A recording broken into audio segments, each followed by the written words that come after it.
بسم الله الرحمن الرحیم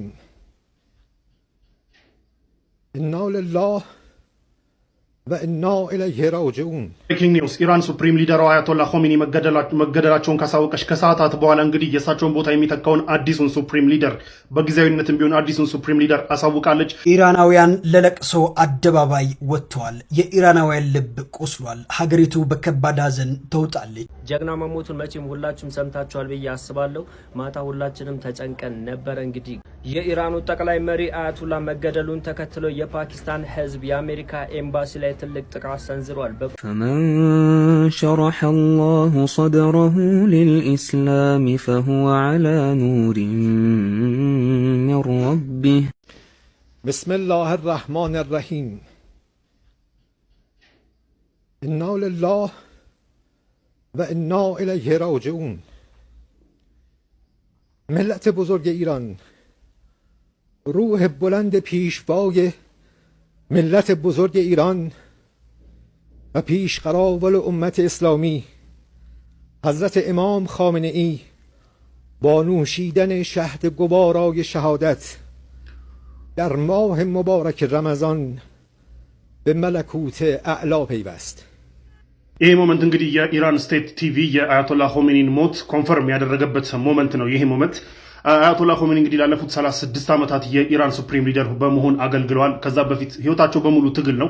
ከዛም በፊት በጎልማሳነታቸው ጊዜ እንግዲህ የኢራኑን ሻህ በመቃወማቸው በተደጋጋሚ ወደ 6 ጊዜ ታስረው መጨረሻ ላይ ኤግዛይል የተደረጉ ናቸው። ደን የኢራን ሪቮሉሽንን ከመሩ ሰዎች መካከል የሺአ ሪቮሉሽንን ከመሩ ሰዎች መካከል ናቸው።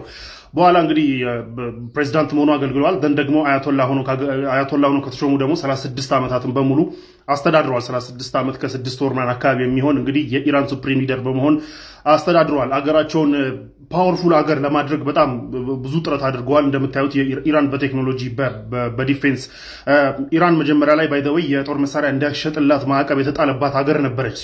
እንዳትሸጡላቸው ይባል ነበረ። በኋላ ደግሞ ኢራን ራሷን አበልጽጋ ራሷ የጦር መሳሪያዎቿን ማምረት፣ ሚሳኤሎቿን ማምረት፣ ድሮኖቿን ማምረት እና የመሳሰሉ ነገራቶች አድርጋ ኢንዲፔንደንት እየሆነች ስትመጣ ደግሞ እንዳትሸጡላቸው እንዳትገዟቸው ወደሚል ማዕቀብ እንዲቀየር ሁሉ የሆነበትና ሀገራቸውን ፓወርፉል ለማድረግ በጣም ብዙ ጥረት ያደረጉና ይሄ ኒዮ ኮሎኒያሊዝም አለ አይደለ? ይሄ የአይዲዮሎጂ ኮሎኒያሊዝም the rest of the world በተለይ የአረብ ወርልድ በዌስተርኖች በደንብ ኮሎናይዝ ተደርጎ ያው የታለበ ሲኖር ግን ያንን ሬዚስት በማድረግ ነው እድሜያቸውን በሙሉ የኖሩት። ያንን ሬዚስት ሲያደርጉ ኖረዋል።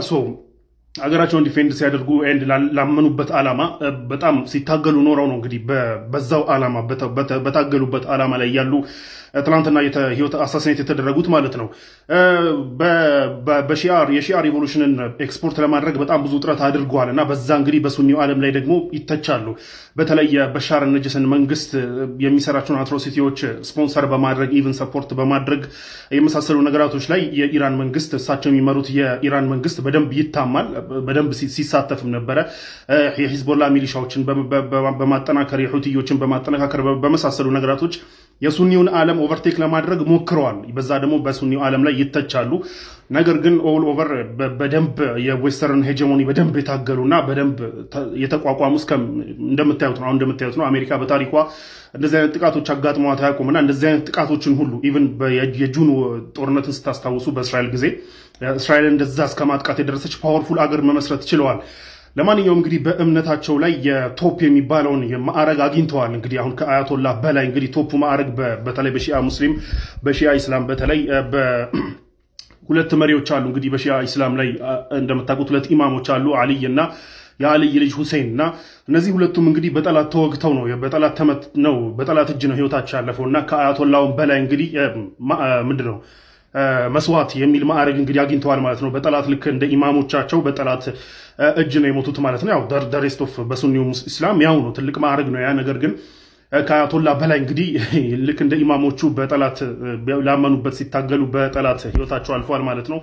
ለማንኛውም አሁን የልክ አመራረጥ አለው፣ ላይክ ፕሮሰስ አለው። 80 የሚሆኑ ክለርኮች አሉ፣ በሃይ ኤክስፐርት የሺአ ኢስላም ክለርኮች አሉ።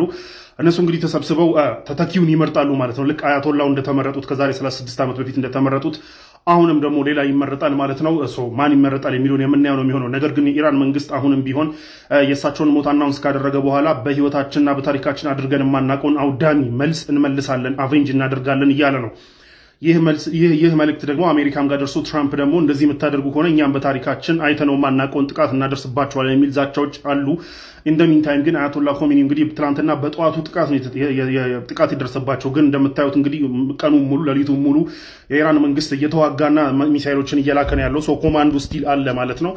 ለማንኛውም በሳቸው ሞት ተከትሎ እንግዲህ በጣም በሺዎች የሚቆጠሩ ኢራናውያን ወደ መንገድ ወጥተው እንግዲህ እየተቃወሙና ሀዘናቸውን እየገለጹ ነው ያሉት። አዲስ ነገር የሚኖር ከሆነ አሳውቃችኋለሁ። ማሰላም። ብሬኪንግ ኒውስ፣ ኢራን ሱፕሪም ሊደሯ አያቶላ ኮሜኒ መገደላቸውን ካሳወቀች ከሰዓታት በኋላ እንግዲህ የእሳቸውን ቦታ የሚተካውን አዲሱን ሱፕሪም ሊደር በጊዜያዊነትም ቢሆን አዲሱን ሱፕሪም ሊደር አሳውቃለች። ይህም እንግዲህ ከጀርባ የምታዩት አያቶላ አራፊ የሚባለው ሰውዬ እንግዲህ አዲሱ ሱፕሪም ሊደር ኦር የሱፕሪም ሊደሩን ቦታ ይዞ ለሚቀጥሉት ጊዜያት እንግዲህ ኢራንን ይመራል ተብሎ ታውጇል። እኒህ ሰውዬ እንግዲህ የ66 ዓመት ሰው ሲሆኑ እንግዲህ የኢራን ሱፕሪም ትልቁ የሆነው ግሩፕ ይሄ ጋርዲያን ካውንስል የሚባለው ውስጥ አባል ናቸው። ኤንድ አባታቸው ደግሞ መሐመድ አልራፊ የሚባለው አባታቸው የኢራን ሪቮሉሽን መስራች የነበሩት አያቶላ ሩሁላ ኮሜኒ የእሳቸው ቅርብ ወዳጅ ናቸው ነው የተባለው። በዛ ሪሊጂየስ እና ፖለቲካል ኢንቫይሮንመንት ውስጥ ያደጉት እንግዲህ አያቶላ አራፊ አዲሱን የሱፕሪም ሊደሩን ቦታ ይዘው እንግዲህ ይቀጥላሉ ተብሏል። ኢራን እንደምታውቁት አመራሮቿና የሴኩሪቲ የሚሆኑ የፖለቲካል አመራሮቿ በተገደሉ በሰዓታቶች ውስጥ ሰው ተክታ እንግዲህ ወዲያው የምትቀጥል ልክ እንደ ሊዛርድ ብሎ አንድ የሲአይኤ አባል ሲጠቅሳቸው ነበር። ኢራንን፣ ሐማስን ምናምን እና ልክ እንደ ሊዛርድ ልክ እንደ እንሽላሊት ጭራዋ ቢቆረጥ ያው ሌላ ተክታ ህይወቷን የምትቀጥል እንደተባለው ማለት ነው። ልክ እንደዛ እንግዲህ ኢራን መሪዎቻቸው ቢገደሉም ሌላ ተክተው እንግዲህ ወዲያው የሚቀጥሉ መሆናቸውን በተደጋጋሚ ሲያሳዩ ነበር። አሁን ደግሞ ሱፕሪም ሊደራቸው አያቶላ ኮሜኒ እንኳን ቢገደሉ በሰዓታቶች ውስጥ ሌላ ተክተው መቀጠል እንደሚችሉ አሁንም እያሳዩ ነው ያሉት። በአያቶላ ኮሜኒ በተገደሉት በአያቶላ ኮሜኒ ምትክ እንግዲህ አያቶላ አራፊ ተክተው እንግዲህ በጊዜያዊነት ቦታውን ተክተው ይመራሉ ተብሎ ታውቋል ማለት ነው። ኢራናውያን ለለቅሶ አደባባይ ወጥተዋል። የኢራናውያን ልብ ቆስሏል። ሀገሪቱ በከባድ ሀዘን ተውጣለች። የሀገሪቱ የበላይ መሪ አያቶላ አልአሚኒ መሞታቸው ተከትሎ በሺዎች የሚቆጠሩ ኢራናውያን ጥቁር ልብስ በመልበስና የመሪው ምስል በመያዝ ሀዘናቸውን ለመግለጽ ወደ አደባባይ ወጥተዋል። በቴህራን ጎዳናዎች ላይ የሚሰማው ለቅሶና ዋይታ ኢራን ምን ያህል ታላቅ መሪዋን እንደተቀማች የሚያሳይ ሆኗል። ለዓመታት ሀገሪቱን በጽናት የመሩት አያቶላ መወገድ ለብዙሃኑ ኢራናውያን የመሪ ማጣት ብቻ ሳይሆን የሀገሪቱ ምሰሶ የመፍረስ ያህል ተሰምቷቸዋል። በእያንዳንዱ የኢራን ከተማ መስጊዶች በለቅሶ ተሞልተዋል። የሐዘን መግለጫ መዝሙሮች በየጥጋጥጉ ይሰማሉ። መንግስት ያወጀው የ40 ቀናት ብሔራዊ ሐዘን በይፋ ተጀምሯል። ባንዲራዎች ዝቅ ብለው እንዲውለበለቡ የተደረገ ሲሆን መላው የኢራን ሕዝብ የመጨረሻውን ስንብት ለመሪው ለማድረግ በዝግጅት ላይ ይገኛል። ጀግና መሞቱን መቼም ሁላችሁም ሰምታችኋል ብዬ አስባለሁ። ማታ ሁላችንም ተጨንቀን ነበር። እንግዲህ ገለውታል። እኔን የገረመኝ ለወራት ያን ሁሉ ሲዝቱ አሜሪካና ኢራን እንዴት በገዛ መኖሪያቸው ውስጥ ይገኛሉ? በጣም ነው የገረመኝ። ኢራንስ እስከመች ነው መሪዎቿን እያስገደለች የምትቀጥለው? እንዴት ነው በውጊያ ላይ ሁሌም መሪዎቿን የምታስገድለው? ያው አያቶላህ በልጃቸው ተተክተዋል። አዳዲስ ነገሮች ይኖራሉ ተብሎ ይጠበቃል።